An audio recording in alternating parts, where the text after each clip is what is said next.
सोचा है तो पूरा होगा, बस शुरू आज से करना होगा। तुझे दुनिया से बाद में पहले खुद से लड़ना होगा। कौन अपने साथ है कौन नहीं, इससे अच्छा अकेले चलना सीख लो। जीवन में कितनी ही परेशानी क्यों ना आए, कमज़ोर मत होना, क्योंकि सूरज की तपन से समंदर कभी सूखा नहीं करते। विनर कोई और नहीं होता, विनर वही लूजर होता है जो हारने के बाद एक बार और प्रयास करता है। मैं Pawan Gupta, faculty of mathematics, स्वागत करता हूं आपको। आज के इस वीडियो में दोस्तों हम लोग बात करने वाले हैं एक बहुत बड़ी खुशखबरी जो एसएससी जीडी की है, जो एक आपके लिए तोहफा है। गवर्नमेंट की तरफ से आपको एक तोहफा मिल चुका है और दोस्तों इस अपॉर्चुनिटी को मिस नहीं करना है। दोस्तों आज के इस वीडियो में हम डिस्कस करने वाले हैं एसएससी जीडी का कंप्लीट इंफॉर्मेशन। एसएससी जीडी का जो भी एक एक पॉइंट है, हम लोग हर पॉइंट का डिस्कशन बहुत डीप में जाकर करेंगे और सारी चीजों को अच्छे से समझेंगे। तो दोस्तों इस वीडियो को लास्ट तक जरूर देखिएगा। अगर आपका सपना है एसएससी जीडी तो इस वीडियो को आप लोग लास्ट तक जरूर देख कर जाइए। आपको बहुत सारी इंफॉर्मेशन जो पता नहीं है वो आज पता चल जाएगा। तो चलिए आइए आज की हम वीडियो की शुरुआत करते हैं और सबसे पहले हम लोग बात करते हैं इंपॉर्टेंट डेट्स की। दोस्तों जो आपका फॉर्म है वो एप्लीकेशन बिगिन हो चुका है। इसका जो डेट है वो 17 जुलाई 2021, यानी दोस्तों 17 जुलाई से आप इस फॉर्म को फिलअप कर सकते हैं। अब बात करते हैं last date of apply online. दोस्तों इस फॉर्म को अप्लाई करने का जो ऑनलाइन लास्ट डेट है वो देखिए 31 अगस्त, यानी आपको 31 अगस्त तक का टाइम मिल रहा है। इस फॉर्म को आप फिल कर देंगे।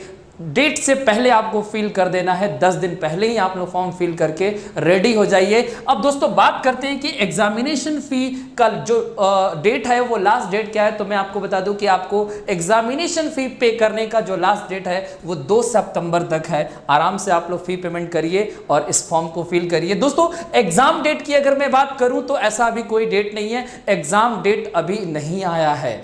तो एग्जाम कब होगा कब नहीं होगा इसकी हम डिस्कशन आगे करेंगे और जब एग्जाम का डेट रिलीज होगा तब जाकर आपका एडमिट कार्ड भी आ जाएगा और उसका डेट आ जाएगा। तो दोस्तों हमने एक सेक्शन का कंप्लीट डिस्कशन किया कि आपका इंपॉर्टेंट डेट्स क्या है इस रिक्रूटमेंट का। दोस्तों अब बात करते हैं कि एप्लीकेशन फी कितना है। देखिए मैं बता दूं आपको कि जनरल, ओबीसी और ईडब्ल्यूएस कैंडिडेट के लिए इस फॉर्म का फी मात्र 100 रुपया है और SC ST कैंडिडेट के लिए 0 रुपया है। और सभी फीमेल कैटेगरी, किसी भी आप कास्ट के हैं, अगर फीमेल कैटेगरी में आप बिलोंग करते हो तो आपके लिए फॉर्म 0 रुपए का, इसमें आपको कोई भी एक्स्ट्रा पे नहीं करना है। दोस्तों अब हम बात करते हैं इसमें कि आपकी एज की क्राइटेरिया क्या है। तो दोस्तों जो मिनिमम एज क्राइटेरिया है वो 18 ईयर है और जो मैक्सिमम एज क्राइटेरिया है वो 23 ईयर है। यानी आपकी एज अगर 18 प्लस है तो आप इस फॉर्म को फिल कर सकते हैं और आपकी एज अगर 23 से कम है तो आप इस फॉर्म को फिल कर सकते हैं। आपकी एज अगर 23 से ऊपर है तो आप इस फॉर्म को फिल नहीं कर पाएंगे। और साथ में आपको जो आरक्षण मिलता है ओबीसी SC ST कैंडिडेट के लिए वो इस पे अप्लाई होगा। अगर आप ओबीसी SC ST के कैंडिडेट हैं तो आपको वो लाभ मिलेगा। दोस्तों अब हम बात करते हैं कि वैकेंसी क्या है, कितनी वैकेंसी है, किस डिपार्टमेंट में कितनी वैकेंसी है, इसकी कंप्लीट जानकारी हम लोग अब लेते हैं। तो देखिए मैं आपको बता दूं कि इस बार जो एसएससी जीडी ने टोटल वैकेंसी रिलीज किया है वो आपका 25,271 पोस्ट, एक बहुत बड़ा अमाउंट है। दोस्तों इस अपॉर्चुनिटी को आपको मिस नहीं करना है, ठीक है। आप लोग मेरी बात को गौर से समझिएगा, ध्यान से हर एक पॉइंट को आप लोग समझिएगा।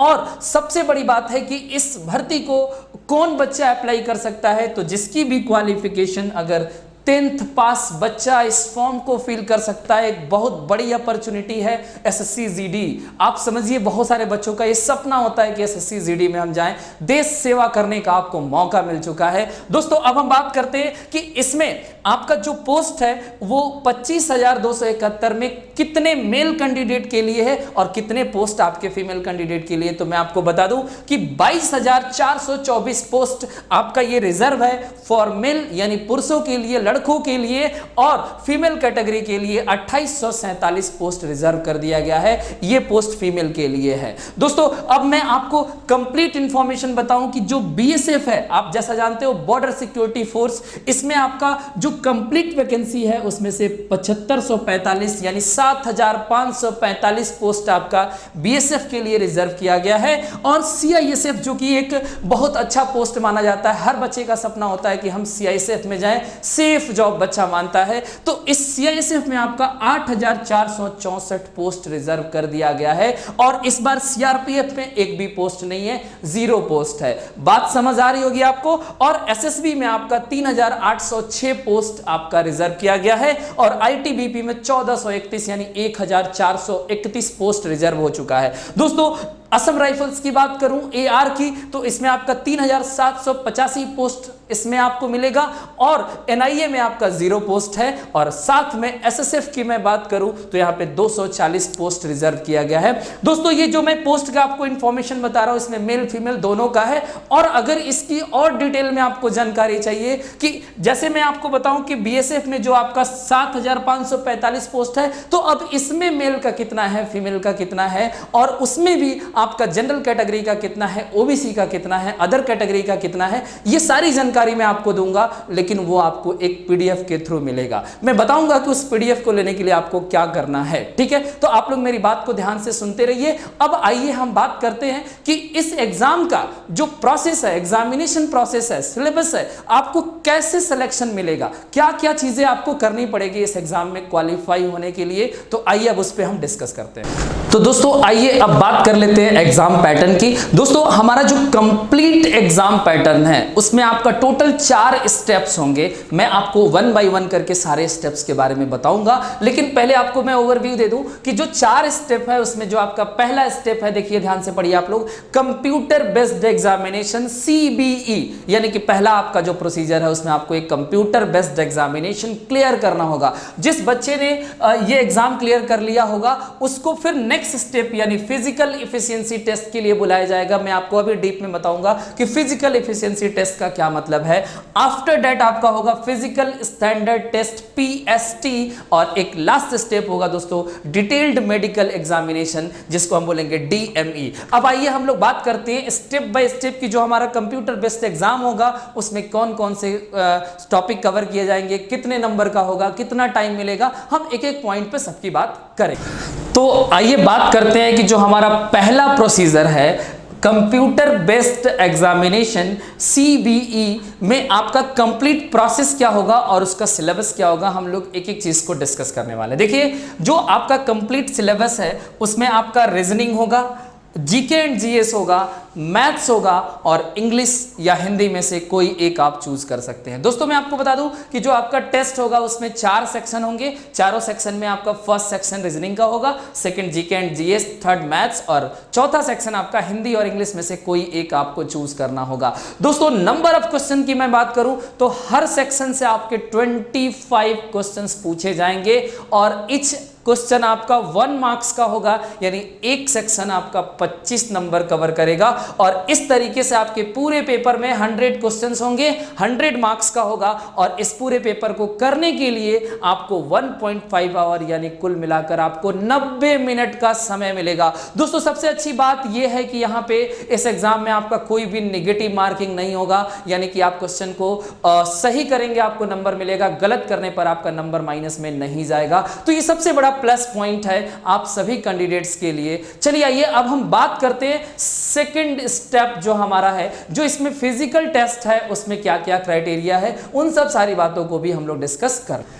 तो दोस्तों आइए अब बात कर लेते हैं जो हमारा नेक्स्ट प्रोसीजर है, जो सेकंड नंबर पे है वो आपका है फिजिकल एफिशिएंसी टेस्ट, जिसको बोलते हैं पीईटी। दोस्तों पीईटी यानी फिजिकल एफिशिएंसी टेस्ट में आपका रेस की बात होगी। रेस यानी रनिंग आपको क्लियर करना होगा और रनिंग में फॉर मेल कैटेगरी आपको 5 किलोमीटर इन 24 मिनट यानी पूरे 24 मिनट में आपको 5 किलोमीटर की दौड़ लगानी पड़ेगी।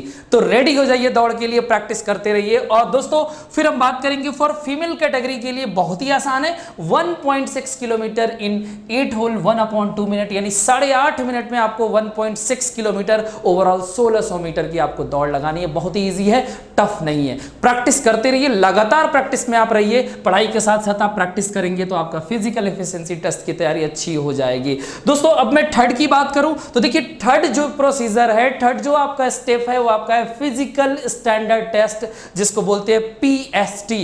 इसमें हम बात करेंगे कि आपकी हाइट और आपकी चेस्ट कितनी होनी चाहिए। तो देखिए आपका हाइट का यहां पे क्राइटेरिया है कि अगर आप मेल कैंडिडेट हैं और आप अगर जनरल ओबीसी और एससी में आते हैं तो आपकी हाइट जो होना चाहिए 170 सेंटीमीटर 170 सेंटीमीटर होनी चाहिए। और अगर आप एसटी कैटेगरी से बिलोंग करते हैं तो आपकी हाइट का जो रिक्वायरमेंट है वो 165 सेंटीमीटर है। दोस्तों मैं फीमेल की अगर मैं बात करूं तो जनरल ओबीसी और एससी फीमेल कैटेगरी के लिए आपकी हाइट की जो रिक्वायरमेंट है 157 सेंटीमीटर 157 सेंटीमीटर, और एसटी कैटेगरी के लिए कितनी होनी चाहिए 155 सेंटीमीटर। बातें क्लियर है आप सबको। अब दोस्तों मैं बात करता हूं कि चेस्ट फॉर मेल कैटेगरी आपको मैं बता दूं कि अगर आप जनरल ओबीसी और एससी में हैं तो आपका जो चेस्ट होना चाहिए वो 80 टू 85 सेंटीमीटर के बीच होना चाहिए, और एसटी कैटेगरी के लिए 76 से 80 सेंटीमीटर के बीच होना चाहिए, और for female category this is not applicable. बातें क्लियर है। अब एक लास्ट प्रोसीजर मैंने आपको बताया था medical test, detailed medical examination, जिसको हम लोग बोलते हैं दोस्तों डीएमई। देखिए डीएमई में आपका टोटल दो तरह का टेस्ट है। एक तो सबसे पहला जो सबसे इंपॉर्टेंट है वो आपका है आई साइट, आई विजन आपका 6/6 होना चाहिए, और देन मेडिकल फिटनेस आपकी अच्छी होनी चाहिए। बाकी इसकी कंप्लीट इंफॉर्मेशन मैंने आपको दे दिया है। दोस्तों अब हम बात करेंगे एक बहुत ही इंपॉर्टेंट टॉपिक पे कि आपको प्रिपरेशन कैसे करनी है। यानी कि अगर आप फर्स्ट स्टेप को क्लियर नहीं कर पाते हैं, आप एग्जाम क्लियर नहीं कर पाते हैं, तो फिर आप इसमें कुछ भी नहीं कर पाएंगे। तो जो सबसे मोस्ट इंपॉर्टेंट आपका प्रोसीजर है वो आपका है एग्जामिनेशन को क्लियर करना। दोस्तों आइए अब हम बात करते हैं कि एग्जाम को क्लियर करने के लिए हमारे स्ट्रेटजी और प्लानिंग क्या होनी चाहिए। तो दोस्तों मैं आप सबके लिए एक complete detailed maths SSC GD special batch launch कर रहा हूं, जिसमें आपको मैं एसएससी जीडी के लिए कंप्लीट मैथ की आपका कवरेज मैं दूंगा। जो हमारी क्लास होगी वो आपका लाइव ऑडियो वीडियो क्लास होगी, जिस क्लास में आप हमसे डायरेक्टली टू वे कम्युनिकेशन कर पाएंगे। दैट मीन्स की जो YouTube पे आपकी लाइव क्लासेस चलती है उससे बिल्कुल डिफरेंट क्लासेस होंगी। आप उसमें हमसे बात भी कर सकते हैं, आप अपनी बात को वॉइस के थ्रू रख सकते हैं, जस्ट लाइक ऑफलाइन क्लास। दोस्तों बहुत ही बेहतरीन क्लास की शुरुआत हमने किया हुआ है, और उस क्लास में आपको हम एक नया बैच यानी SSC GD on demand batch में लॉन्च करने जा रहा हूं, जिसमें हमारे बच्चों का बहुत ही इंक्वायरी आ चुकी है कि सर मुझे एसएससी जीडी का कोर्स करना है, आप जल्दी से हमें मैथ्स पढ़ा दीजिए। तो आप लोग के ऑन डिमांड पर मैं ये मैथ्स कोर्स लॉन्च करने जा रहा हूं। दोस्तों ये कंप्लीट मैथ्स की कोर्स का जो पीडीएफ है, जिसमें आपको कौन सा टॉपिक पढ़ना है, कौन सा टॉपिक नहीं पढ़ना है, इन सब की मैं आपको जानकारी दूंगा, और साथ में जो आपने कंप्लीट इंफॉर्मेशन लिया एसएससी जीडी का उसका भी मैं आपको कंप्लीट पीडीएफ प्रोवाइड करूंगा। तो दोस्तों आपको कंप्लीट पीडीएफ लेने के लिए आपको क्या करना होगा, तो आप हमारे इस नंबर पे कॉल कर सकते हैं या इस नंबर पे आप मेरे को व्हाट्सअप कर सकते हैं। और दोस्तों अगर कोई भी बच्चा मुझे इस कोर्स से जुड़ने के लिए बोलता है तो वो अपना नेम के साथ कोड में एसएससी जीडी डालकर वो मुझे तुरंत व्हाट्सअप करे, मैं उसको इस क्लास में जोड़ूंगा, और उसके क्लास की जितनी भी बेनिफिट्स है, जितने भी पीडीएफ है, नोट्स है, मैं सब आपको प्रोवाइड कराऊंगा। तो तुरंत आप लोग अपना नेम और एसएससी जीडी लिखकर मुझे व्हाट्सअप करिए और इस कोर्स से जुड़कर इस कोर्स का उठाइए। और आज की इस वीडियो में हम इतना ही रखते हैं। आपको वीडियो अगर अच्छी लगी, इंफॉर्मेटिव थी, तो दूसरों में जरूर शेयर करिएगा, लाइक और सब्सक्राइब जरूर करिएगा। मिलते हैं आपसे नेक्स्ट वीडियो में, तब तक के लिए नमस्कार दोस्तों, टेक केयर, बाय बाय। आप लोग अपना ख्याल रखिएगा, खुश रहिएगा, हमेशा मुस्कुराते रहिए।